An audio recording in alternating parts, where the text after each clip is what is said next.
오늘 사실 이사야서 이야기를 하는데요, 주인공이 주임재 교회입니다. 아니, 희한하게 주인공으로 나와요.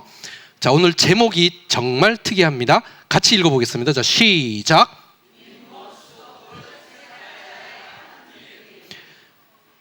성경에 있는 구절을 그대로 가져왔어요. 근데 너무 특이하죠. 근데 한 번 더 하겠습니다. 오늘 저와 함께 이 말씀을 나누고 나면 이 장소가 확실하게 이제 여러분 뇌리에 남을 거예요. 한 번 더 해보겠습니다. 자, 시작. 민모수도 끝, 세탁자의 밭, 큰 길. 잘했어요. 자, 제가 우리 목사님께서 소개해 주셨듯이 이스라엘 생활 만 28년째 하고 있어요. 아직 안 끝났어요. 이제 7월 20일 날 다시 이스라엘로 이제 들어갑니다. 오늘 보니까 여러분 찬양, 우리 찬양대, 우리 찬양대한테 우리 박수 한번 보내주세요. 이야, 제가 은혜 받았어요. 제가 은혜 받았습니다. 근데 우리 찬양 속에 히브리어가 굉장히 많이 나왔어요. 그래서 제가 여러분들에게 히브리어로 인사하겠습니다. 그러면 여러분들이 그대로 히브리어로 화답을 해주시면 돼요. 자, 히브리어로 합니다. 샬롬. 이거 히브리어예요. 근데 친근한 사이에서는 이거를 2번 해요. 그래서 제가 2번은 이쪽으로 와서 한번 해볼게요. 자, 준비하시고 아주 친근하게 화답을 해주세요. 네, 준비. 샬롬 샬롬. 네, 여러분, 자, 이제 인사도 했고요. 이거 처음 지금 제가 받았고, 우리 연습 한 번도 안 해봤어요. 이제 바로 이제 시작을 하는데요. 늘 요때가 긴장돼요. 이걸 누르면 넘어가는 거. 자, 넘어가야 됩니다. 이쪽이 아닌가? 위에 거네요. 네, 여러분 방금 우리 인사했죠? 뭐라고 인사했어요? 샬롬. 여러분 샬롬의 뜻이 뭡니까? 평화, 안녕. 네, 어머나, 방송실이 어느 쪽으로 있나요? 아, 이쪽입니까? 네. 이쪽으로 눌러야 되네요. 여러분, 평화, 안녕이 샬롬입니다. 근데 이스라엘은 왜 샬롬이라고 인사를 할까? 한번 곰곰이 생각해 보면 평화가 늘 부족하고 늘 평화가 간절히 소망하는 곳이기에 샬롬으로 인사하지 않을까 싶습니다. 여러분, 요즘 이스라엘 매스컴에 막 난리잖아요. 전쟁 중에. 그래서 저희도 이스라엘에서 전쟁을 막 경험하고 방공호에 대피하고 그러다가 왔어요. 그래서 여러분들께 이스라엘의 지금 전쟁 그 풍경을 한번 여러분 맛볼 수 있게끔 네, 준비를 한번 해봤습니다. 자, 우리 방송실이 이쪽이라고 했는데 네, 됐습니다. 예루살렘, 요건 제가 직접 촬영을 한 거예요. 특별히 매스컴이나 이런 게 나온 게 아니라 직접 촬영을 했어요. 오디오도 제가 부탁을 했는데 오디오가 나올지 어디 한번 보겠습니다. 자, 짜잔. 네, 이상하네요. 됐습니다. 자, 여러분, 저기 하얀 점이 올라가요. 저게 아이언돔이에요. 자, 아이언돔이 막 올라가서 그러니 어딘가에 미사일이 오겠죠. 그래서 제가 방향을 한번 샥 돌려봤어요. 그랬더니 저게 지금 미사일 날아오는 것들이에요. 오, 예루살렘에. 자, 오케이. 자, 됐고요. 오케이. 그래서 지금 턱 하는 거는 창문 닫는 소리예요. 저렇게 창문 닫고 방공호로 막 대피를 했습니다. 자, 그 다음에는 눌러주시고 네, 됐습니다. 이건 브엘세바예요. 함께 사역하는 우리 브엘세바에 계시는 목사님이 창문에서 이렇게 촬영을 한 거예요. 자, 요거는 직접 우리 브엘세바 목사님이 촬영한 겁니다. 한번 보셔요. 지금 미사일이 쫙 내려온 거예요.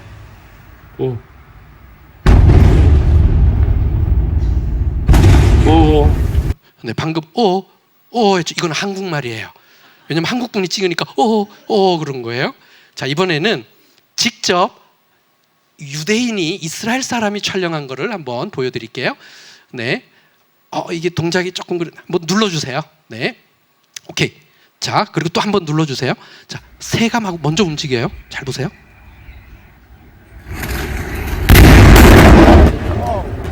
와우! 와우! 와우!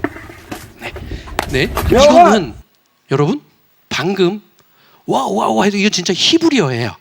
그러니까 막 지금 놀래가지고 네, 하고는 완전 좀 느낌이 다르죠. 그래서 이거는 왜 우리나라도 뭐 카톡으로 서로 영상 보내고 뭐 이러잖아요. 우리 이스라엘 내에서 있던 SNS에서 서로 저희가 하면서 그거를 조금 제가 받은 거를 여러분들께 소개를 해드린 거예요. 자, 근데 요번에는 이걸 누르니까 뒤로 가네요. 이거였었나 보네요. 이제 잘 됩니다. 네. 자, 이번의 특징은 예루살렘도 공격을 받았어요. 예전에는 아랍 사람들은 예루살렘을 공격 안 했어요. 근데 이번에는 이란과 전쟁이잖아요. 근데 이란은 모슬렘 중에서도 시아파예요. 아니, 시아파인데 왜 예루살렘을 공격하느냐? 여러분, 이거 아시죠? 예루살렘 그러면 너무나 대표적인 거잖아요. 이게 692년에 아베드 알 말릭 이븐 마르완이라고 하는 칼리프가 지었는데요. 이 칼리프가 수니파였어요. 근데 저 수니파가 요거 황금돔 지을 때 시아파인 이란을 무력으로 진압을 하고 그런 다음에 승리했다고 이거를 막 축하하면서 예루살렘에다 요걸 지었어요.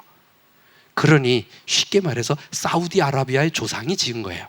그러니 이란 입장에서는 사우디아라비아의 조상인 수니파가 지은 저 건물 자체는 중요치 않으니까 예루살렘도 이번에는 공격을 했던 겁니다. 자, 요거는 소리는 없어요. CCTV입니다. 예루살렘의 올드시티 안에 이란 미사일이 직접 떨어지는 장면이에요. 자, 보세요.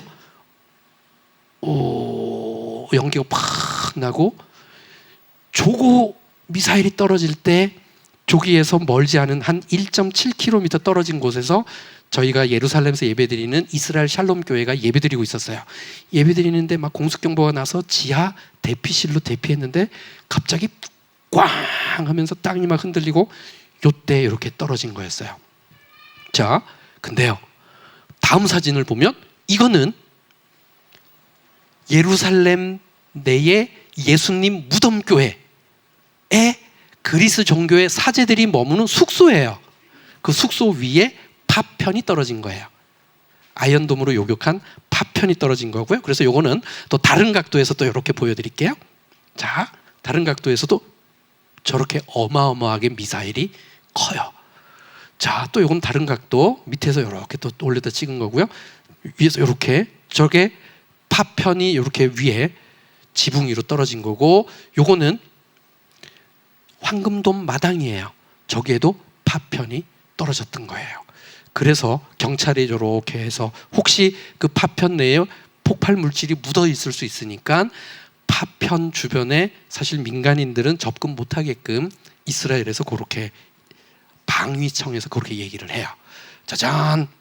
여러분, 지금 저는 한국 도착하기 전에 6월 11일 날 도착했는데 그 이전엔 이스라엘에서 전쟁을 막 겪다가 왔어요.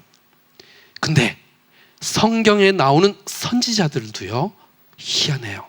일생을 전쟁을 경험을 해요. 그 중에 특별히 여러분들께 오늘 이사야 선지자를 소개해 드리겠습니다. 이사야 선지자는 기원전 765년에서 680년까지 사역을 했어요. 무려 85세 정도의 아주 옛날 사람으로는 오랫동안 생존하면서 사역을 했는데 20대에 우시야 왕 말년인 기원전 740년에 하나님께 부름을 받아서 선지자로 사역을 시작했습니다. 성경에도 보면 성전에서 사역하는 레위인들이 20살에 징집이 돼서 훈련해서 25살부터 본격적인 사역 감당하듯이 이사야 선지자도 20대 중반에 하나님께 선지자로 부름을 받았습니다. 근데 30대인 아하스 왕 때 기원전 734년부터 732년에 첫 번째 큰 전쟁을 경험했고요. 그 다음에 60대인 히스기야 왕 제14년인 기원전 701년에 더 큰 전쟁을 경험을 했습니다. 희한해요. 제가 이스라엘 간 게 딱 30대에 갔고요. 지금 저도 60대가 이제 막 됐어요. 그러니 요번에 이 전쟁을 막 경험하면서 희한하게 이사야 선지자의 마음이 더 간절하게 느껴졌고, 그 이사야 선지자의 그 한 걸음 한 걸음 그 위치가 예루살렘에 살면서 이걸 느끼니까 더 실감나게 느껴졌고, 또 눈에 확 튀는 장소가 있었어요. 그거를 오늘 여러분들께 소개를 해드릴 겁니다. 자, 이사야 7장 3절입니다. 우리 같이 읽어보겠습니다. 자, 시작. 그때에 여호와께서 이사야에게 이르시되 너와 내 아들 스알야숲은 윗모수도 끝 세탁자의 밭 큰 길에 나가서 아하스를 만나. 여기에서 오늘 우리 제목을 따온 겁니다. 우리 이 노란 부분만 같이 읽어보겠습니다. 시작. 윗모수도 끝 세탁자의 밭 큰 길. 오케이, 잘했습니다. 근데 이게 이사야 선지자가 경험한 첫 번째 전쟁이었어요. 윗모수도 끝 세탁자의 밭 큰 길, 어떤 장소입니다.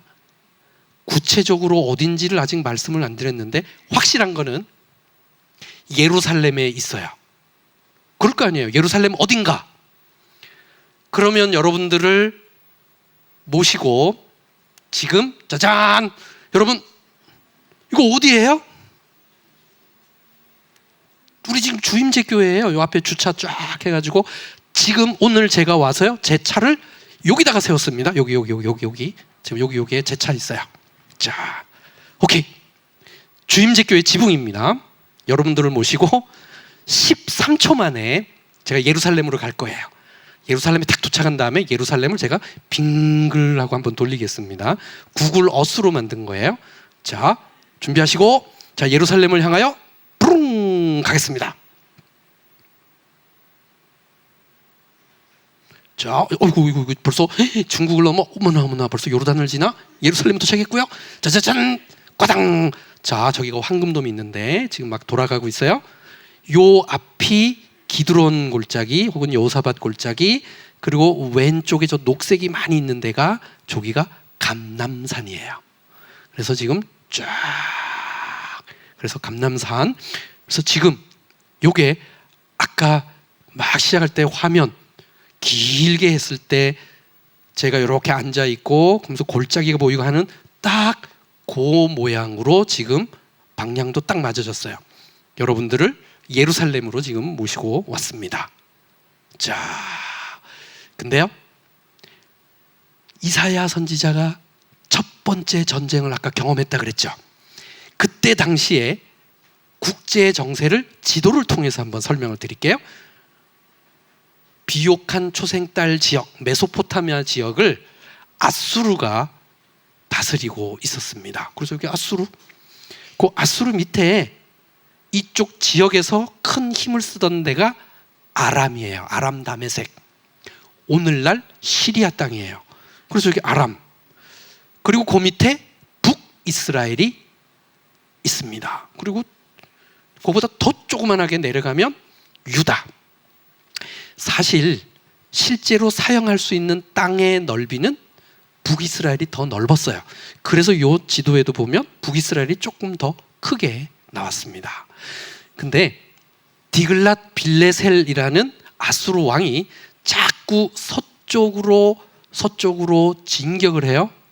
그러면 아람 입장에서는 저 큰 아수르가 쳐들어오니 혼자 힘으로는 감당이 안 될 거 아니에요. 그래서 어떻게 했느냐? 아람 왕 르신과 북이스라엘 베가 왕과 유다의 아하스 왕, 이렇게 셋이 힘을 합쳐서 저 아수르랑 대항하자라고 해서 연합군을 만들 거를 제안을 했어요. 그러자 아하스는 싫어, 나는 이 연합에 안 들어갈 거야 하고 요렇게 따로 연합군에서 빠졌습니다. 그러자 아람 입장에서는 아수르가 쳐들어올 때 유다가 뒤에서 조금만 방해해도 크게 위험하니까 먼저 르신과 북이스라엘이 힘을 합쳐서 유다를 공격을 한 거예요. 이게 이사야 선지자가 경험한 첫 번째 전쟁인데, 신학자들은 아람 땅이 시리아라고 그랬죠. 북이스라엘이 원래 에브라임 지파 땅이잖아요. 그래서 이거를 신학적으로 시리아 에프라임 전쟁이라고 불러요. 기원전 734년에서 732년이에요. 이게 이사야 선지자가 경험한 첫 번째 전쟁인데, 아하스 왕 입장에서 이 전쟁에서 선택할 수 있는 선택지는 세 가지밖에 없었어요. 첫 번째, 아람과 북이스라엘 연합에 동참해서 그 연합군으로 같이 동참한다. 아니면 아람 이스라엘 연합군과 싸운다. 혹은 아수르의 도움을 요청한다. 요거예요. 아하스 왕은 저 연합군에 동참하기를 거부하고 2번을 선택했어요. 그래서 전쟁이 났는데, 이게 아까 설명드린 시리아 에프라임 전쟁. 그래서 결국 마지막에 세 번째 아수르에게도 나중에 도움을 요청을 해요. 여러분, 성경에 북이스라엘 베가 왕과 아람 왕 르신이 쳐들어온 이유를 아예 성경 구절에도 써놨어요. 같이 읽어보겠습니다. 이사야 7장 6절입니다. 같이 읽습니다. 시작. 우리가 올라가 유다를 쳐서 그것을 쓰러뜨리고 우리를 위하여 그것을 무너뜨리고 다부엘의 아들을 그 중에 세워 왕으로 삼자 하였으나. 여러분, 우리가 올라가서 유다를 쳐서 그것을 쓰러뜨리고 할 때 그것이 뭘까요? 응? 그것 뭐를 쓰러뜨리다며. 그리고 우리 그걸 무너뜨리고 다윗 왕조를 무너뜨리고, 바로 유다를 쳐서 그것 다윗 집안을 무너뜨린다는 거예요. 그 다윗 왕조를 무너뜨리고 누구를 세워요? 다부엘의 아들. 그럼 다부엘의 아들은 자기네 말 잘 들을 사람. 그러니 다윗 왕조를 무너뜨리고 새로운 왕조인 다부엘의 아들 다부엘 왕조를 세우겠다. 이게 북이스라엘 베가와 아람의 르신이 아하스 왕을 치러 온 이유였습니다. 자, 요때 이사야 선지자가 아까 우리 7장 3절에 읽었잖아요. 예언을 합니다. 하나님께서 스알야숲 아들을 데리고 어디로 가라 그랬어요? 같이 합니다. 아니, 맞춰서. 자, 시작. 잘했어요.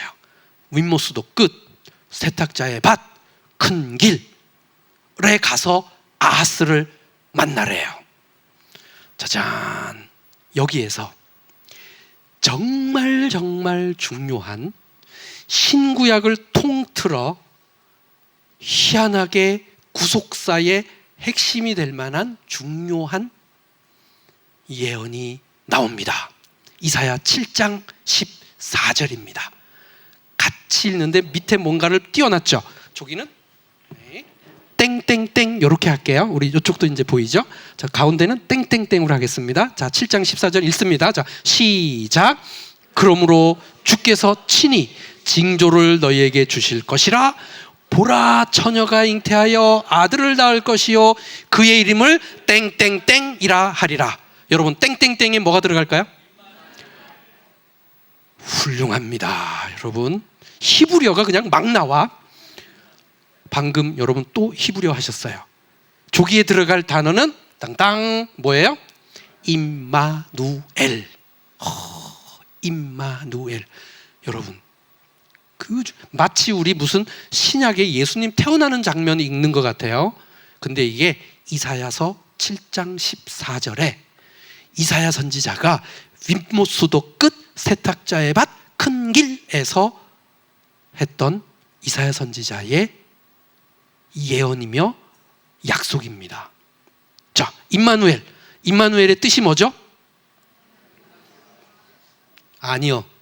임마누엘의 뜻은 주임제. 왜? 엘, 하나님이 우리와 함께 하신다.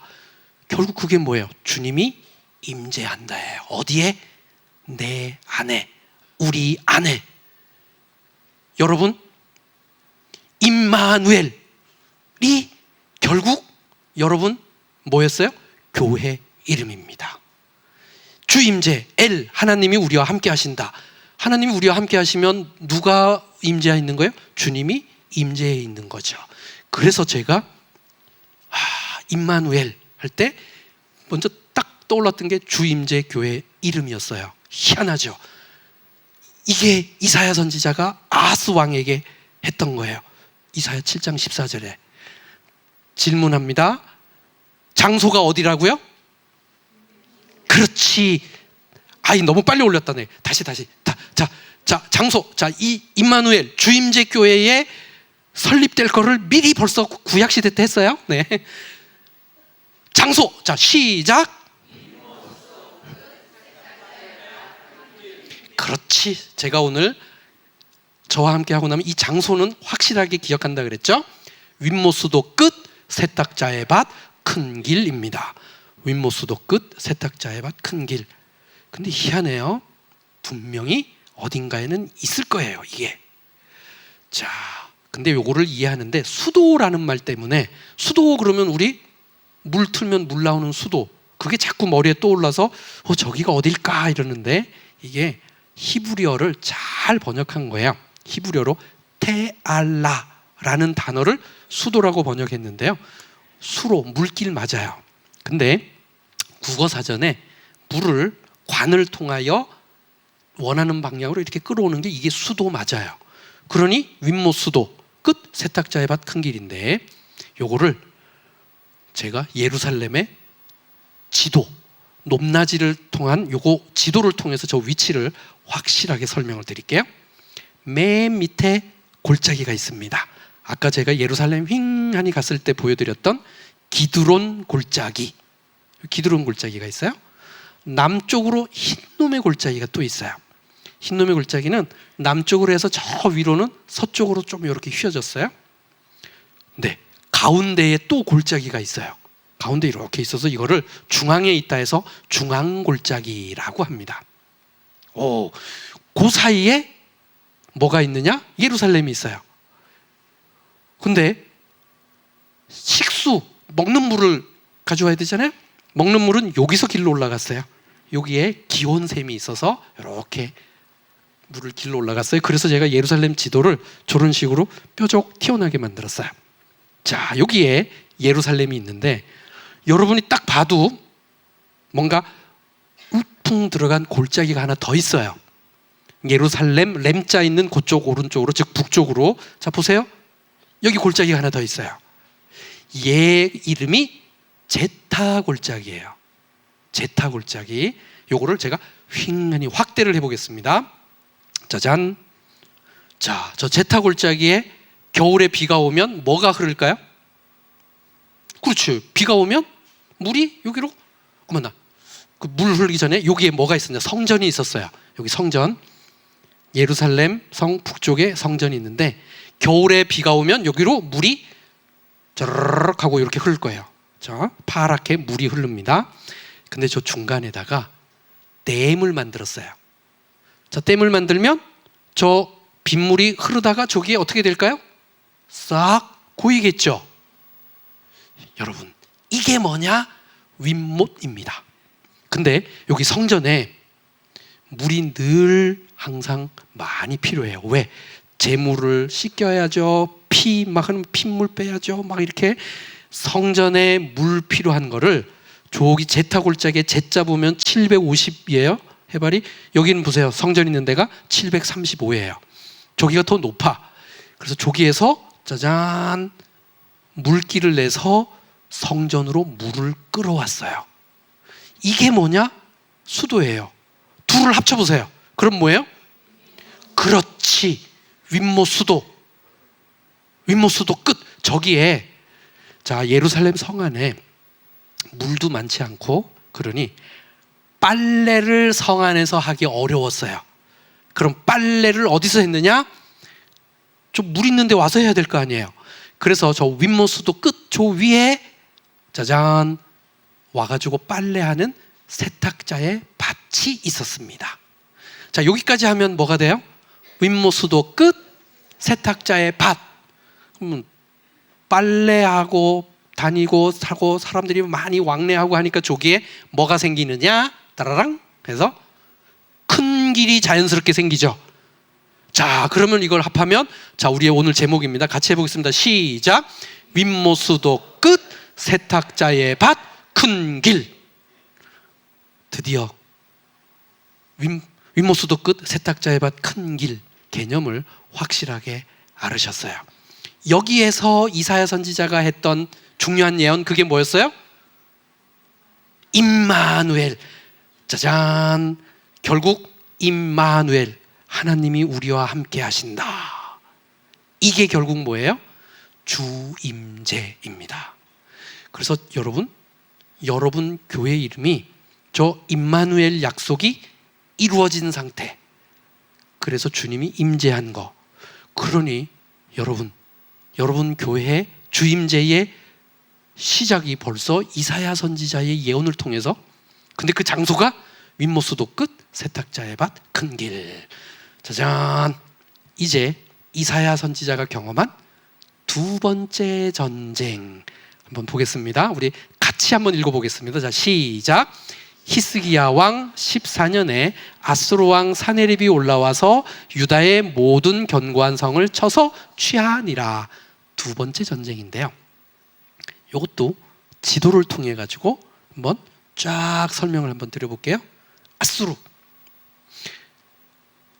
이사야 선지자가 우시야 왕 말년에 선지자로 부름받고 요담왕도 지나서 아하스 왕 때 첫 번째 전쟁을 경험했다 그랬잖아요. 이 전쟁을 경험한 약 10년 뒤에 아수르가 아람도 다 점령하고 북이스라엘도 점령했어요. 저 파란색이 저렇게 저 밑에까지 내려왔죠. 기원전 722년입니다. 사네립 왕이 저렇게 사네립 왕은 사르곤 2세의 아들이에요. 그래서 여기 사르곤 2세가 저렇게 완전히 다 점령을 했어요.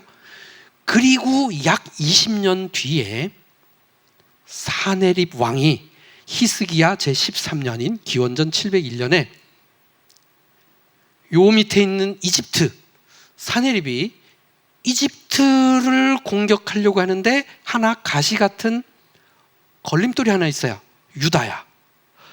이집트로 가는 길을 편하게 하기 위해서는 유다를 먼저 쳐야 되겠죠. 그래서 사네립이 대군을 이끌고 짜잔 쳐들어온 거예요. 이게 이사야 선지자가 경험한 두 번째 전쟁인데, 첫 번째 전쟁보다 컸을까요? 작았을까요? 컸죠. 왜? 아까는 북이스라엘과 아람의 연합군이에요. 근데 이번에는 사네립이 직접 어떻게 해요? 대군을 이끌고 온 겁니다. 그래서 더 큰 전쟁이에요. 자, 그 전쟁 때의 본문입니다. 우리 같이 읽어보겠습니다. 이사야 36장 2절입니다. 같이 읽습니다. 시작. 아수르 왕이 라기스에서부터 랍사게를 예루살렘으로 보내되 대군을 거느리고 히스기야 왕에게로 가게 하매 그가 윗모수도 곁 세탁자의 밭 큰 길의 섬에.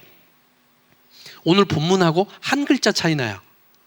아까 우리 제목하고 윗모수도 끝. 아까는 끝인데 지금은 곁. 실제로 이사야 7장 3절엔 히브리어로요, 윗모수도 끝에 해당되는 단어가 있어요. 갓제라고 하는 단어. 근데 여기는 본문에 없어. 그래서 이걸 번역하시는 분이 윗모수도 곁이라고 했어요. 자, 윗모수도 곁 세탁자의 밭 큰 길. 아까 윗모수도 끝 세탁자의 밭 큰 길하고 어떨까요? 같은 장소예요. 자, 같은 장소인데 어디에서부터 누가 올라왔다고요? 라기스에서부터 누가?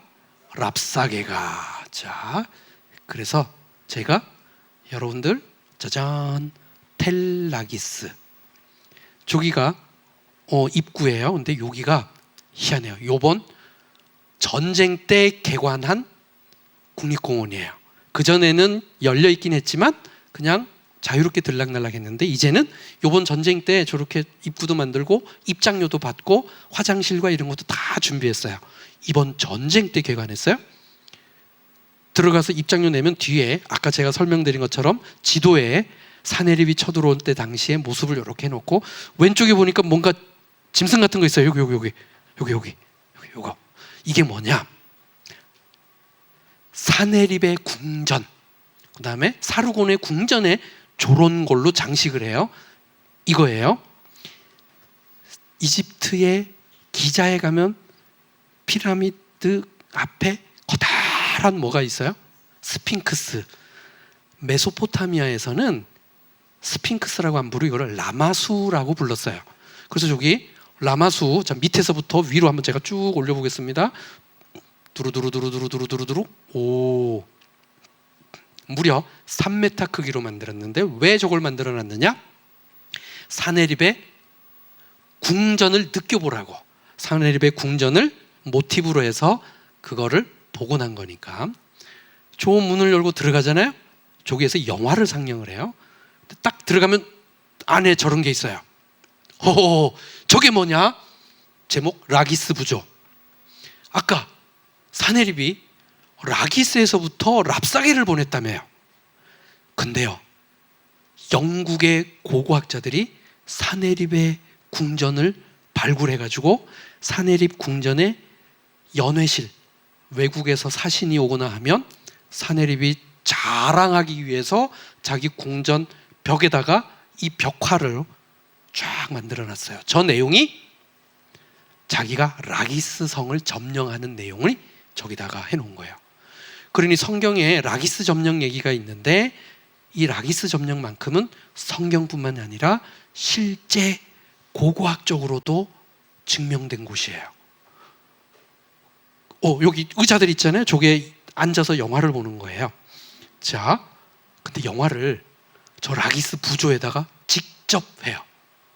그럼 저 라기스 부조는 진품은 대형 박물관에 있고 대형 박물관에서 아예 이스라엘의 협조하에 1:1 비율로 똑같은 크기로 만들어서 이스라엘에 제공한 거예요. 그게 지금 라기스 국립공원 앞에 있는 거예요. 저기에다가 직접 영화를 이렇게 상영해요. 벽에 여기 부조에다가. 요번에 한국 방문하기 위하여 제가 6월 4일 날 이스라엘에서 비행기를 타고 나왔어요. 요거는 6월 3일 날 제가 가서 직접 촬영을 했어요. 근데 보세요. 위에 한국말 자막이 있네요. 저 한국말 자막 누가 만들었을까요? 눈치도 빠르죠. 네. 맞아요.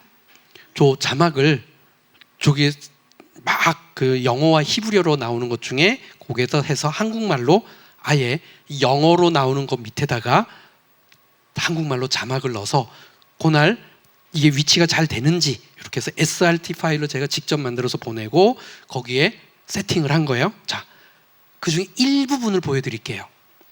사내립이 라기스를 점령하는 그 장면을 영화 속에서 잠깐 설명을 해요. 한번 보겠습니다. Raining down their arrows. Behind them were the marksmen, hurling a hailstorm of rocks. The Assyrians directed most of the attack at the defenders of the towers.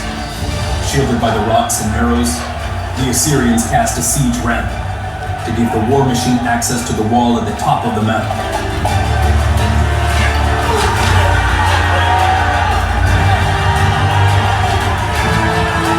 The Assyrians sent 5 battering rams onto that ramp and began destroying the wall. A huge spear fastened by leather straps, repeatedly striking the wall. They threw lit torches and chariot wheels at the Assyrians, anything they could find in order to set on fire and stop the battering rams. They had to appoint a soldier to each battering ram to pour water on it and extinguish the fire. The Assyrians eventually managed to raise the ramp and break into the city. 자, 그래서 이제 피난 가는 거예요. 저기 원본에 보면 위에서 뭐 성냥개비 같은 걸 막 던져요. 그게 불 불 막 던지는 거예요. 공성태에다 불 붙으라고. 그럼 아수르군은 바가지로 뭘 막 뿌려. 근데 라면 같은 게 막 떨어져요. 불 붙지 말라고 막 물 뿌리면서 아주 자세하게 활과 창과 그다음에 막 이렇게 공격하고 이러는 게 아주 세심하게 저기 잘 그려져 있어요. 자, 그러면 랍사게를 라기스에서 예루살렘으로 올라갔는데 분명히 아까 성경 읽었죠? 어디에 섰냐면, 자, 요것도 같이 한번 읽어보겠습니다. 자, 시작. 윗모스도 곁 세탁자의 밭 큰 길 저기에 서서 항복하라고 막 그랬어요. 히스기야 왕이 항복했을까요? 안 했을까요? 당연히 안 했습니다. 자, 그러면 히스기야 왕 때 어떤 모양이었을까? 성이 아까 아하스 왕하는 그 짧은 순간 약 20년 사이에 성 크기가 달라졌어요. 왜냐하면 북이스라엘이 멸망해서 사람들이 막 내려왔죠. 그렇게 해서 성이 좀 더 커졌어요. 저쪽으로 중앙골짜기 위쪽으로. 요거를 키운 게 히스기야 왕 때예요. 저기만 키웠지 나머지 부분은 별로 변화가 없어요. 그러니 아까 윗모스도 끝 세탁자의 밭 큰 길하고 조지 자리 동일한 자리예요. 그래서 저기가 윗모스도 곁 세탁자의 밭 큰 길입니다.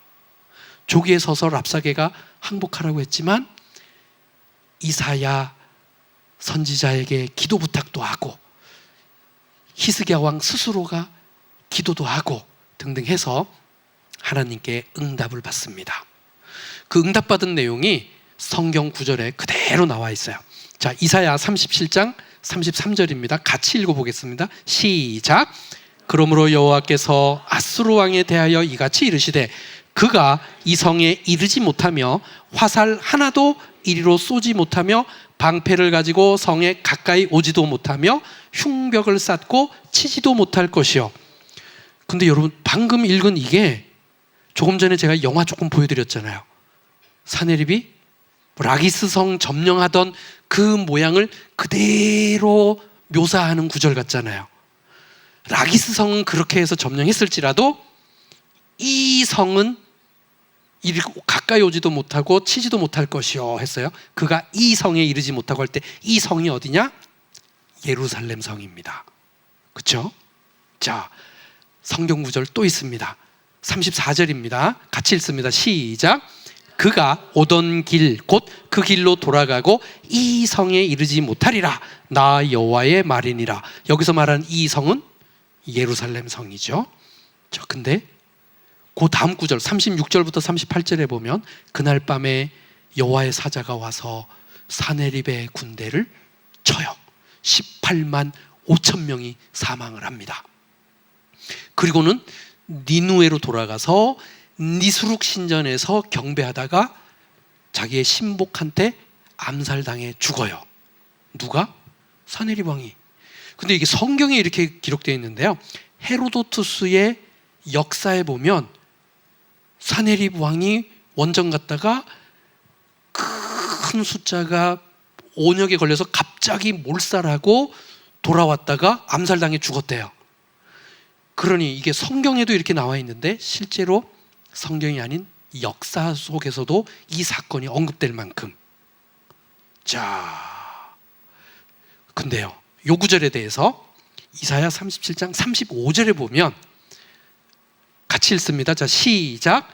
대저 내가 나를 위하여 내 종 다윗을 위하여 이 성을 보호하며 구원하리라 하셨나이다 하니라. 이 성은 어딜까요? 예루살렘. 그래서 제가 아까 이 성 그랬죠. 근데 이 성을 하나님이 나를 위하여 이기도 하지만 또 누구를 위하여? 내 종 누구? 희한해요. 다윗을 위하여 내가 이 성을 지키리라. 두 번째 전쟁이에요. 자, 첫 번째 전쟁인 이사야 7장.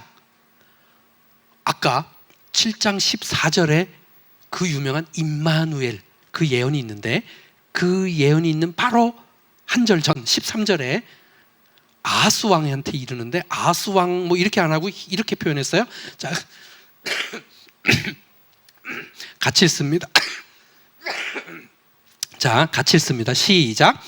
이사야가 이르되 다윗의 집이여 원하건대 들을지어다. 아하스 왕한테 뭐라 그래요? 다윗의 집이여. 아하스 왕이 다윗 왕조 사람 맞아요. 그러니까 다윗의 집이여 들을지어다.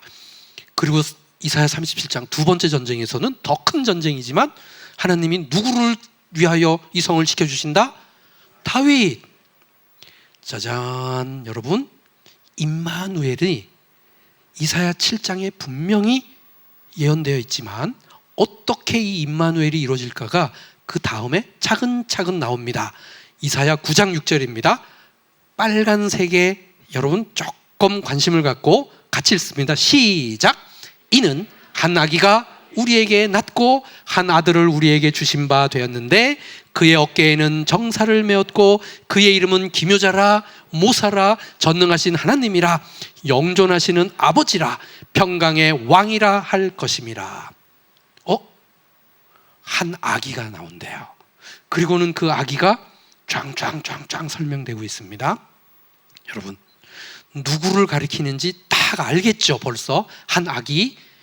짜잔, 하나 더 있습니다. 이사야 11장 7장에 임마누엘, 9장에 한 아기, 11장엔 이새의 뿔이 나옵니다. 자, 같이 읽습니다. 시작.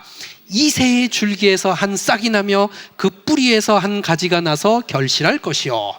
자, 이새의 줄기인데 그 뿌리, 이새의 뿌리에서 한 가지가 나온대. 결국 한 아기, 이새의 뿌리, 결국 누구네 집에서? 다윗의 집. 이새가 누구예요? 다윗의 아버지잖아요. 그러니 임마누엘은 다윗의 자손.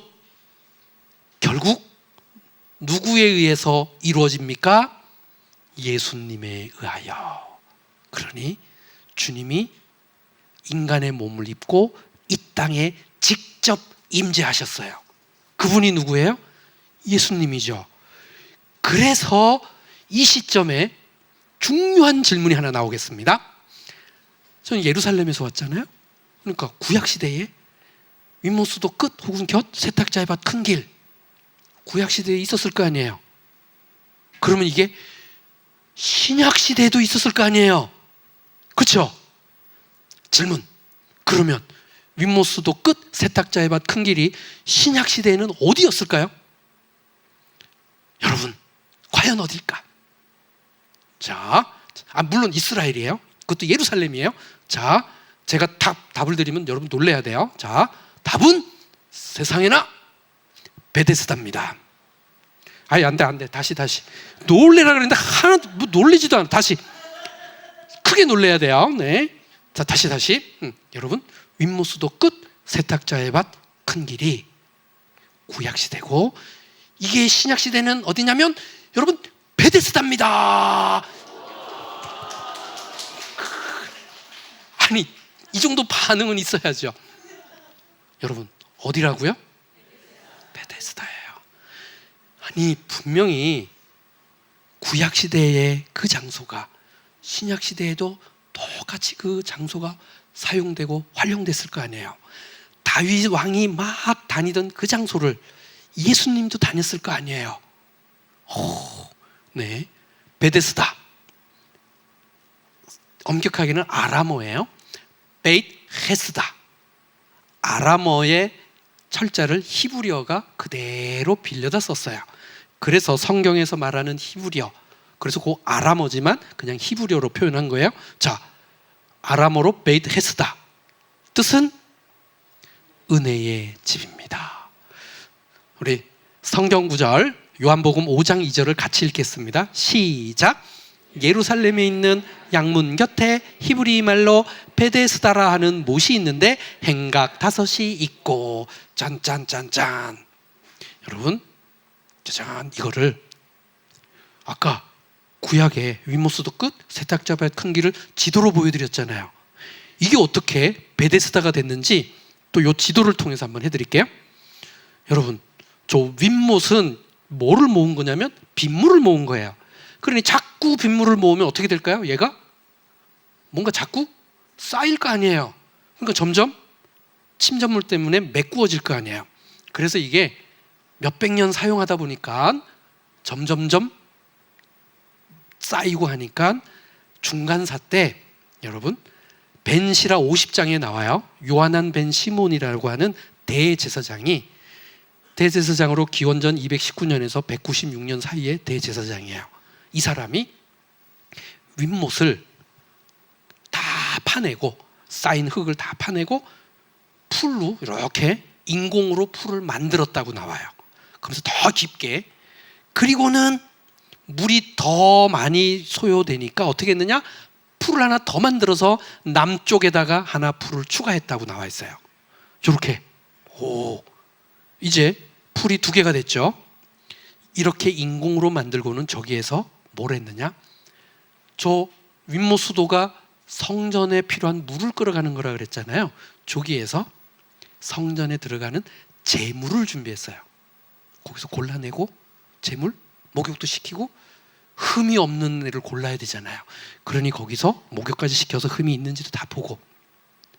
그러는데 여러분, 성전엔 병이 났거나 어디가 다쳤거나 이런 사람은 못 들어갔어요. 그러면 병자가 오면, 자, 성전 제물 준비하던 데에서 환자들이 같이 기다려요. 저기에서 병이 낫기를 기다리는 거예요.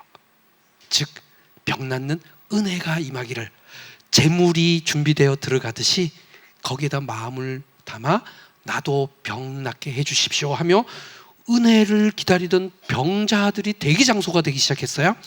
그래서 점점점 중간사 때 은혜를 기다리는 곳 베이트 헤스다, 은혜의 집 베데스다가 된 거예요. 그러니 윗못 수도 끝 세탁자의 밭 큰 길 있는 데가 결국 신약에는 뭐가 됐다? 베데스다가 된 거예요. 그러면 또 여러분들에게 사진을 보여드려야죠. 저기가 사자문, 아까 양문 곁 베데스다라 그랬잖아요. 현지 지명은 사자문이에요. 왜냐하면 저기에 이쪽에 2마리 저쪽에 2마리 사자가 새겨져 있어서. 근데 저 위치가 성경의 양문 위치입니다. 그래서 저 안으로 쭉 들어가면 한 80m 들어가면 저기 베데스다가 있어요. 저 현지 여학생이 지나가는 뒤쪽으로 문 닫혀 있는 데가 베데스다예요. 아예 편말이 저렇게 붙어 있어요. 베데스다.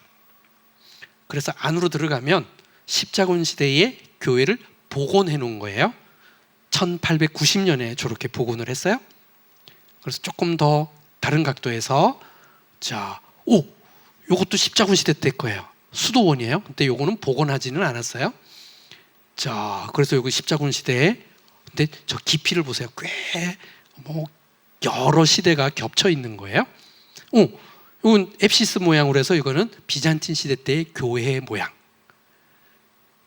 깊죠. 저 밑에 깊은 바닥이 예수님 당시 때의 베데스다 바닥이에요. 그리고 저 기둥을 만들고, 자, 요거는 예수님 시대 때의 베데스다의 한 벽입니다. 요거는 실제 예수님 당시 1세기 때 거고요. 윗못 수도 끝, 수도 나왔잖아요. 요거는 베데스다에서 물을 끌어서 성전으로 보낼 때 사용됐던 그 수로의 일부. 자, 예수님 시대 때 거예요. 그래서 그 밑에 로마 시대 때의 물 저장소. 사실 이게 굉장히 큰 거예요. 여기에 시멘트처럼 되어 있는 여기가, 이게 제 키보다 높은 거예요. 여기까지만 해도. 자, 이게 로마 시대 때의 물 저장소고, 자, 이거는 예수님 시대 때의 베데스다 모습을 재구성해 놓은 이스라엘 박물관에서 제가 촬영한 거예요. 예수님 시대보다 조금 후대를 50분의 1로 그 비율로 만들어 놓은 거예요. 저기가 베데스다 모습. 짜잔, 요거만큼은 2025년 후반부에 9월 달에 2025년 9월에 베데스다 연못 안에 박물관을 개장을 했어요. 한참 전쟁 중인데. 그래서 캐톨릭에서 3D로 저렇게 그래픽으로 해서 베데스다 모습을 재구성한 겁니다. 요거는 영상으로 제가 거기 쫙 촬영을 해서 조금 편집을 했어요. 한번 보시겠습니다. 길이가 110m, 폭은 60m예요. 어마어마하게 큰 거예요. 국제 수영장이 50m로 생각해봐요. 베데스다는 길이가 110m에 폭이 60이었어요. 자,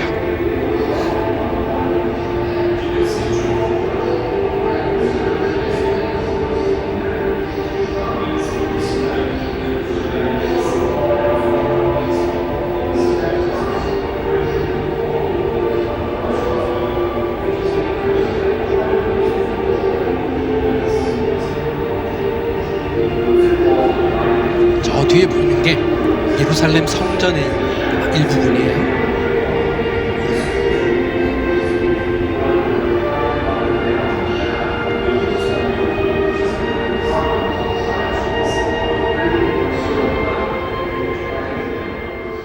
그래서 저 뒤쪽으로 보이는 게 제타 골짜기예요.